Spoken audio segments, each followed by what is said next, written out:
Hello everybody. In previous videos we study about the scalar quantity and vector quantity. Scalar का मतलब those are depends on magnitude. Vector का मतलब those are depends on magnitude as well as direction. कौन सी भी vector quantity symbolically हम arrow से represent करते हैं. Length of arrow represent magnitude of that vector quantity and arrow represent it's a direction. So now today's lecture we study about the types of vectors. So there are different types of vector.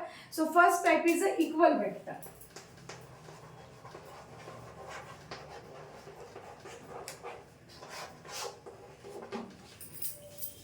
Equal vector. So equal vector का मतलब क्या होता है? If you consider, so this is vector A bar, second one this is vector B bar.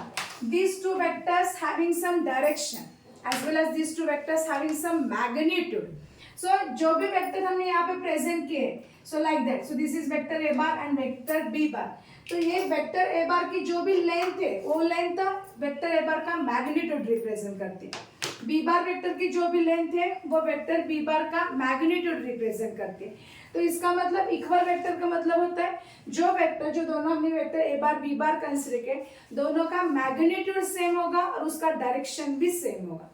So two vectors are having equal in magnitude as well as same in direction. दोनों का magnitude equal होगा, दोनों का direction same होगा. इसे हम equal vector कहते हैं. अगर कोई से भी न्यूमेरिकल में अगर दिया जाता है if two vectors are equal vector, so that time we know that equal vector का मतलब दोनों का मैग्नीट्यूड सेम होगा और दोनों का डायरेक्शन भी सेम होगा. सो वेक्टर ए बार का मैग्नीट्यूड होगा mod of A, vector B bar का magnitude of mod of B. दोनों वेक्टर का मैग्नीट्यूड इक्वल है, so mod of A is equal to mod of B. इस तरह का भी इक्वेशन हो सकता है अगर दोनों वेक्टर इक्वल वेक्टर है. दोनों का डायरेक्शन भी सेम है, यानी कि A bar is equal to B bar. इस तरह से इक्वेशन हम इक्वल वेक्टर के लिए हम प्रेजेंट कर सकते हैं. दोनों का डायरेक्शन सेम है, इसका मतलब दोनों के बीच में एंगल कितना हो सकता है? 0 डिग्री एंगल हो सकता है. तो ये जो कंडिशन आहे, आता समजा कुठलाही न्यूमरिकल समजा दिलं असेल, न्यूमरिकल मध्ये समजा प्रेझेंट केलं असेल की हा two vectors are equal vector, मग आपल्याला लक्षात आलं पाहिजे की इक्वल वेक्टर असेल तर अँगल किती असणार त्यांच्यामध्ये? 0 डिग्री अँगल असेल. Okay. So equal vector, two vectors are equal in magnitude और दोनों का डायरेक्शन सेम होगा. दोनों का डायरेक्शन सेम है तो दोनों के बीच में एंगल कितना होगा? 0 डिग्री होगा. This is one of the type. Second type is opposite vector. Opposite और it is also called as a negative vector. Opposite vector और negative vector. So opposite vector और निगेटिव वेक्टर का मतलब क्या होता है? If you consider, this is vector a bar, this is vector a bar. Second one, this is vector b bar. So this is vector a bar, second one vector is b bar. These two vectors having same in magnitude, लेकिन दोनों का direction एक दूसरे से opposite है. दोनों का magnitude same है. सो मैग्नीट्यूड सेम है इसलिए mod of A is equal to mod of B होगा. ए का मैग्नीट्यूड मॉड ऑफ ए होगा, बी वेक्टर का मैग्नीट्यूड मॉड ऑफ बी होगा. दोनों वेक्टर के यहाँ पे सिर्फ मैग्नीट्यूड सेम होगा लेकिन दोनों का डायरेक्शन एक दूसरे से अपोजिट होगा. Okay. So that is two vectors are in equal in magnitude but opposite in direction. So vector का डायरेक्शन एक दूसरे से अपोजिट है, तो इस तरह से हम A vector A bar is equal to minus of B bar, इस तरह से भी डायरेक्शन के हिसाब से प्रेजेंट कर सकते हैं. सो इन दैट इक्वेशन ये जो निगेटिव साइन है, निगेटिव साइन का मतलब होता है वेक्टर ए बार और वेक्टर बी बार दोनों का डायरेक्शन एक दूसरे से अपोजिट है. So that is negative sign indicates that direction of this two vectors are opposite to each other. अगर दोनों का डायरेक्शन एक दूसरे से अपोजिट है, इसका मतलब दोनों के बीच में एंगल कितना होगा? 180 डिग्री होगा. तो न्यूमेरिकल में, कोई भी न्यूमेरिकल में अगर हमें दिया जाता है if two vectors are opposite vector, तो इसका मतलब हमें ध्यान में आना चाहिए कि दोनों के बीच में एंगल क्या होगा? 180 डिग्री एंगल होगा. सो इक्वल वेक्टर और अपोजिट वेक्टर के बीच में दोनों का सिर्फ मैग्नीट्यूड सेम है.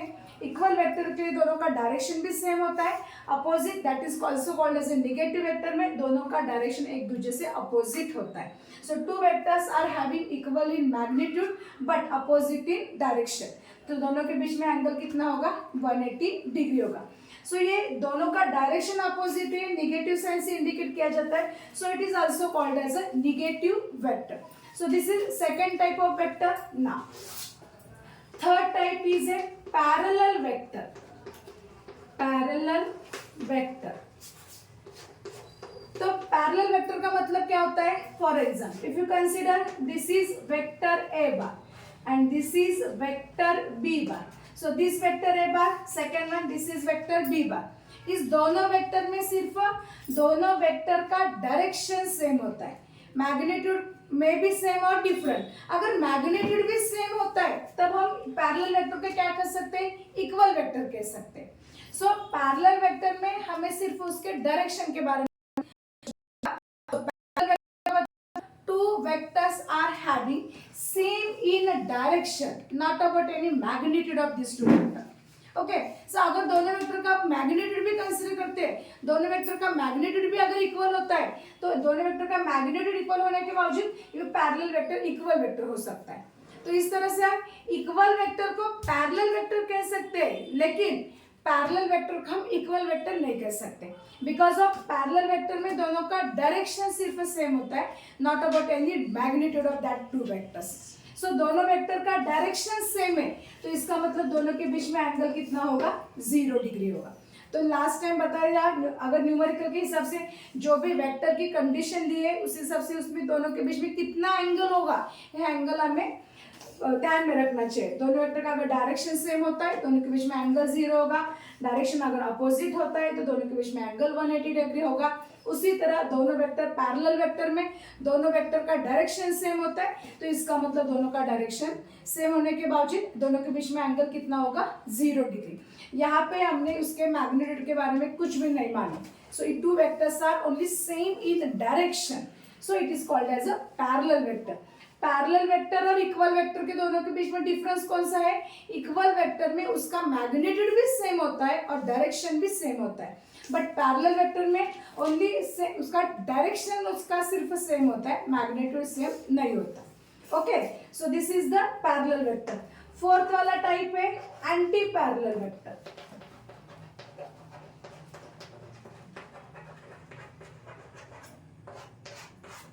Anti parallel vector. So anti parallel vector का मतलब, for example if you consider this is vector A bar and second वाला vector this is vector B bar. Two vectors are in opposite in direction. दोनों vector का direction opposite है. यहाँ पे भी उसके मैग्नीट्यूड के बारे में कुछ नहीं मालूम. दोनों वेक्टर का सिर्फ डायरेक्शन एक दूसरे से अपोजिट होता है. अगर दोनों का मैग्नीट्यूड हमने सेम कंसीडर किया तो वो वेक्टर हमारा निगेटिव और अपोजिट वेक्टर हो जाएगा. ओके, तो अपोजिट वेक्टर का हम एंटी पैरेलल वेक्टर कह सकते हैं, लेकिन एंटी पैरेलल वेक्टर को हम अपोजिट वेक्टर नहीं कह सकते. Okay, so anti parallel vector का मतलब two vectors are having opposite in direction, so that is called as a anti parallel vector. So direction opposite होने के बावजूद दोनों के बीच में एंगल कितना होगा? दोनों के बीच में एंगल 180 डिग्री होगा. सो अगर in numerical if you consider two vectors are in anti parallel, यानी कि दोनों के बीच में एंगल कितना हो जाएगा? 180 डिग्री हो जाएगा. सो equal vector, second one opposite vector, next one parallel vector, उसके बाद anti parallel vector. Equal vector को हम पैरेलल वेक्टर कह सकते हैं, लेकिन पैरेलल वेक्टर को हम इक्वल वेक्टर नहीं कह सकते. सिमिलरली अपोजिट वेक्टर और एंटी पैरेलल वेक्टर.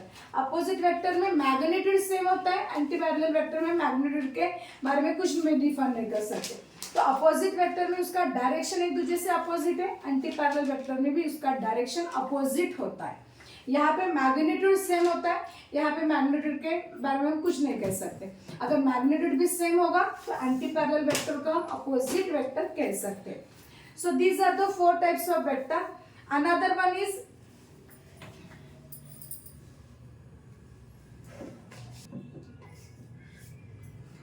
नेक्स्ट वाला फिफ्थ वाला वेक्टर होगा नल वेक्टर. और नल वेक्टर को हम जीरो वेक्टर भी कह सकते हैं.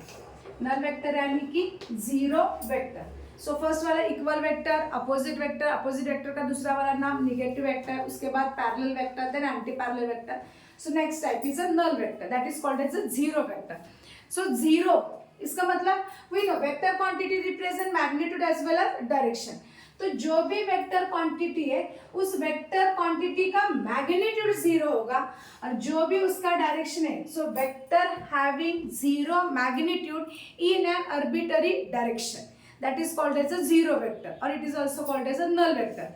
इसका मतलब क्या होता है, देखो बच्चों, फॉर एग्जाम्पल अगर हमने कोई भी पार्किंग में हमारी कार पार्क की होगी तो कार हमारी क्या होगी, रेस्ट पोजीशन पे होगी।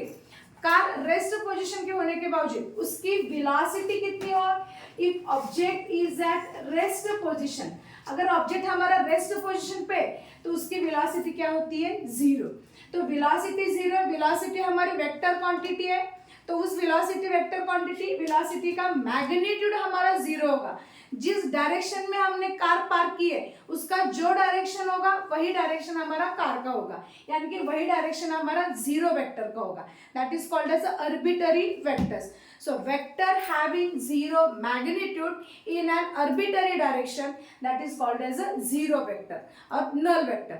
अगर vehicle moving along in straight line, vehicle moving with constant velocity, velocity constant होने के बावजूद उसका जो भी एक्सेलरेशन है, अगर वेलोसिटी कांस्टेंट होती है तो व्हीकल का एक्सेलरेशन क्या होता है, एक्सेलरेशन का मतलब final velocity minus initial velocity.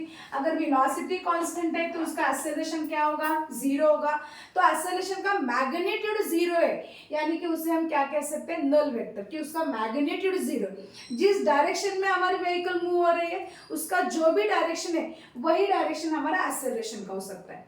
Okay, got it. So null vector और जीरो वेक्टर का मतलब vector having zero magnitude in an arbitrary direction. तो मैंने कार पार्किंग का भी एग्जांपल बता दिया, एक्सेलरेशन का भी एग्जांपल बता दिया। अगर हमारी कार कांस्टेंट वेलोसिटी से मूव हो रही है, कांस्टेंट वेलोसिटी का मतलब उसकी इनिशियल और फाइनल वेलोसिटी दोनों वेलोसिटी सेम होगी, और दोनों वेलोसिटी सेम होने के बावजूद उसका एक्सेलरेशन क्या होगा, जीरो होगा। लेकिन व्हीकल हमारी मूव हो रही है उसका एक्सेलरेशन जीरो है, इसका मतलब इसका मैग्नीट्यूड जीरो होगा, लेकिन जिस डायरेक्शन में हमारी व्हीकल मूव हो रही है उसका जो भी डायरेक्शन है वही डायरेक्शन हमारा एक्सेलरेशन का होगा। तो उसे हम क्या कहेंगे, नल वेक्टर और जीरो वेक्टर कहेंगे। उसके बाद नेक्स्ट वाला टाइप है वो है collinear vector. Collinear vector, collinear vector का मतलब देखो, जो भी वेक्टर हमारा अलोंग द लाइन पे होता है, अलोंग द एक्सिस पे होता है। For example, so this is vector A bar, second वाला vector this is vector B bar, so this one vector A bar, this one vector B bar. दोनों vector हमारे along the same line पे और दोनों vector का direction यहाँ पे क्या होगा, सेम होगा। तो इस ए बार और बी बार इस वेक्टर को हम कोलिनियर वेक्टर कह सकते हैं। अगर दोनों वेक्टर का डायरेक्शन सेम है तो यहाँ पे दोनों वेक्टर के बीच में एंगल क्या होगा, यहाँ पे 0 डिग्री होगा। सिमिलरली उसी तरह अगर हमारा वेक्टर ये ए बार वेक्टर है और ये वाला वेक्टर हमारा बी बार वेक्टर है, ये दोनों वेक्टर भी हमारे सेम लाइन पे है, तो इसे भी हम कोलिनियर वेक्टर कह सकते हैं। तो यहाँ के बीच में दोनों के, यहाँ वेक्टर ए बार और बी बार के बीच में एंगल कितना होगा, 180 डिग्री होगा। So these two vectors are collinear vectors, that is collinear vector, the vector having along the axis, that is called as a collinear vector।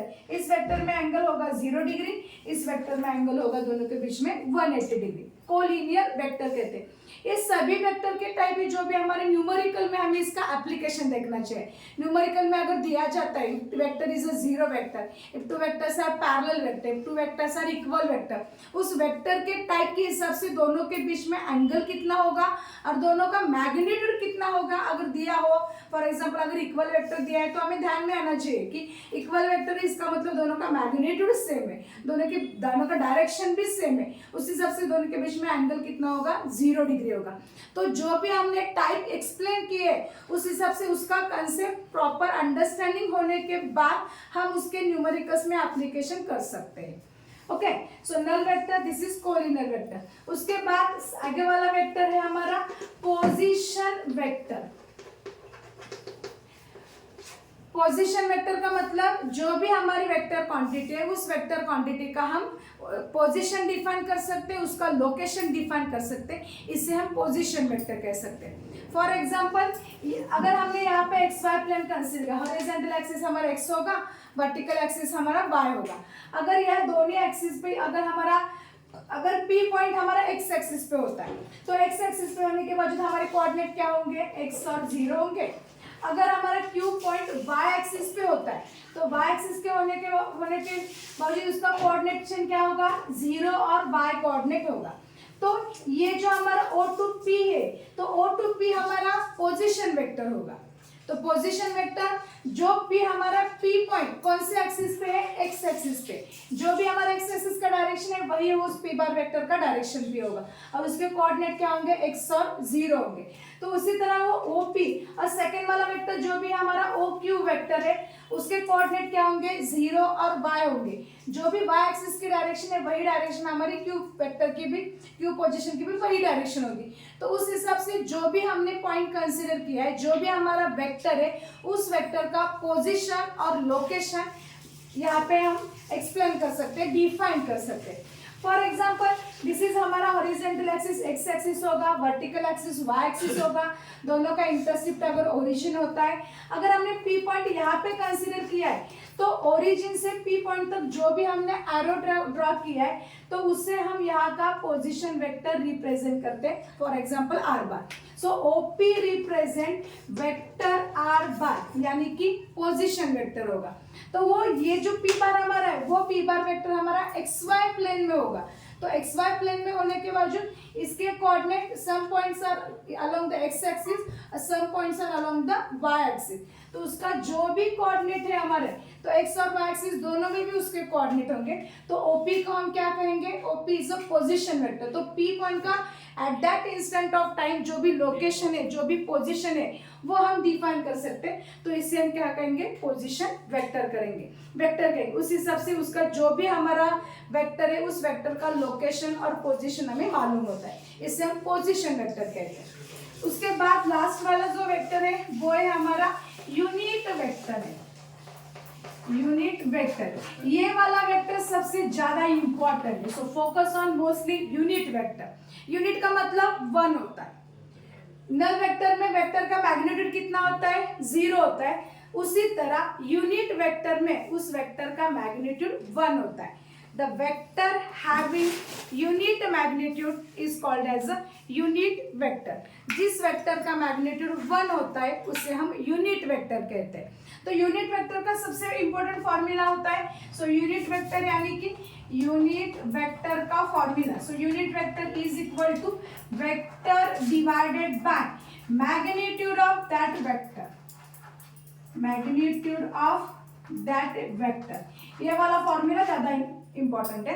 So unit vector का मतलब formula is vector divided by magnitude of that vector.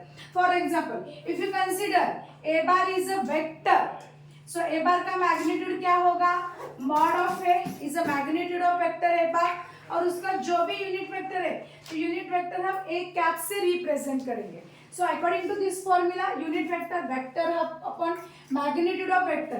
तो unit vector क्या है हमारा, A cap is a unit vector. तो उसका vector क्या होगा, ए बार इज अ वेक्टर होगा, उसका मैग्नीट्यूड क्या होगा, मॉड ऑफ ए, इसका मैग्नीट्यूड होगा। तो यूनिट वेक्टर का formula vector upon magnitude of that corresponding vector. यही वेक्टर ज्यादा इंपॉर्टेंट है, इसलिए ये वेक्टर हमें इन डिटेल में देखना चाहते हैं।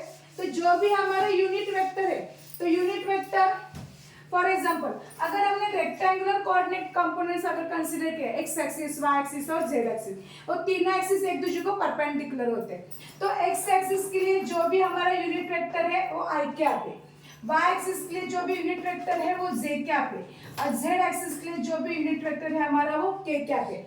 सो आई कैप, जे कैप एंड के cap, these are the unit vectors along x axis, y axis and z axis respectively. ये हमारा x एक्सिस का यूनिट वेक्टर होगा, y एक्सिस का होगा और z एक्सिस का होगा। जो भी हमारा x एक्सिस का डायरेक्शन है वही डायरेक्शन हमारा यूनिट वेक्टर आई कैप का होगा। जो भी हमारा y एक्सिस का यूनिट वेक्टर, y एक्सिस का जो भी डायरेक्शन है वही डायरेक्शन हमारा जे कैप यूनिट वेक्टर का होगा। जो भी हमारा z एक्सिस का डायरेक्शन है वही डायरेक्शन हमारा यूनिट वेक्टर के कैप का होगा। So these are the some unit vector along x axis, along y axis, along z axis. For example, अगर हमने 2 dimensional system अगर हमने consider किए, if you consider this is x axis and this is y axis, So OP represent position vector. So position vector that is OP bar is represent vector A bar. तो उसका ये जो vector है हमारा ए बार, तो उसका x का coordinate, इसके कोऑर्डिनेट क्या होंगे, ए एक्स और ए बार, ये दोनों उसके कोऑर्डिनेट होंगे। तो जो भी उसका x एक्सिस का कोऑर्डिनेट क्या होगा, ए एक्स, इसका x एक्सिस का कोऑर्डिनेट होगा। उसी तरह y एक्सिस का कोऑर्डिनेट क्या होगा, उसका ए y एक्सिस का कोऑर्डिनेट होगा। तो जो भी x एक्सिस का जो डायरेक्शन है वही डायरेक्शन हमारा ए एक्स बार का होगा। y एक्सिस का जो डायरेक्शन है वही डायरेक्शन हमारा ए वाई बार का होगा। ए एक्स बार का मैग्नीट्यूड यहाँ तक जितने भी डिस्टेंस है, जितनी भी उसकी लेंथ है, वही लेंथ उसका मैग्नीट्यूड रिप्रेजेंट करेंगे। y एक्सिस पे यहाँ पे जितनी भी लेंथ है, जितना भी उतना डिस्टेंस है, वही डिस्टेंस इसका मैग्नीट्यूड रिप्रेजेंट करेगा। तो इस हिसाब से यूनिट वेक्टर का फॉर्मूला क्या हो सकता है, एक्स एक्सिस के लिए यूनिट वेक्टर का फॉर्मूला देखो।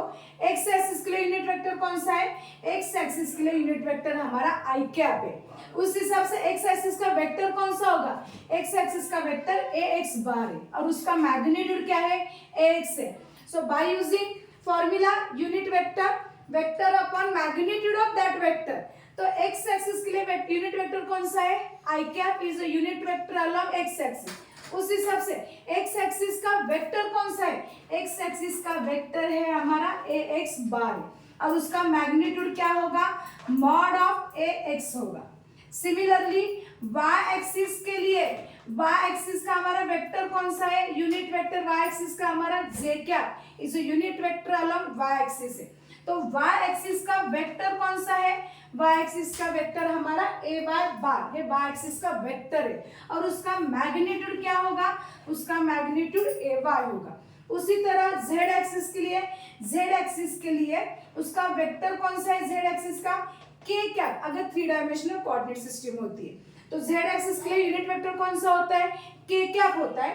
तो जेड एक्सिस का वेक्टर कौन सा होता है, ए जेड बार, जेड एक्सिस का वेक्टर होगा और उसी वेक्टर का मैग्नीट्यूड होगा ए जेड होगा। तो इसी तरह यूनिट वेक्टर, जिस वेक्टर का मैग्नीट्यूड 1 होता है उसे हम यूनिट वेक्टर कहते हैं। So I cap, j cap, k cap, these are the unit vectors along x axis, y axis and z axis respectively. तो x यूनिट वेक्टर का फॉर्मूला होता है vector divided by magnitude of that vector. ये vector सबसे ज्यादा important है, unit vector, vector having unit magnitude that is unit vector. I cap, J cap, K cap, इसे हम रेक्टेंगुलर कंपोनेंट्स भी कह सकते हैं अलग एक्स एक्सिस, वाई एक्सिस और जेड एक्सिस के लिए। So these are the some of types of A vector quantity, equal vector, parallel vector, opposite vector, anti-parallel vector, null vector that is called as a zero vector, position vector, collinear vector, unit vector. So these are the some of important types of a vector. Okay guys, okay, thank you.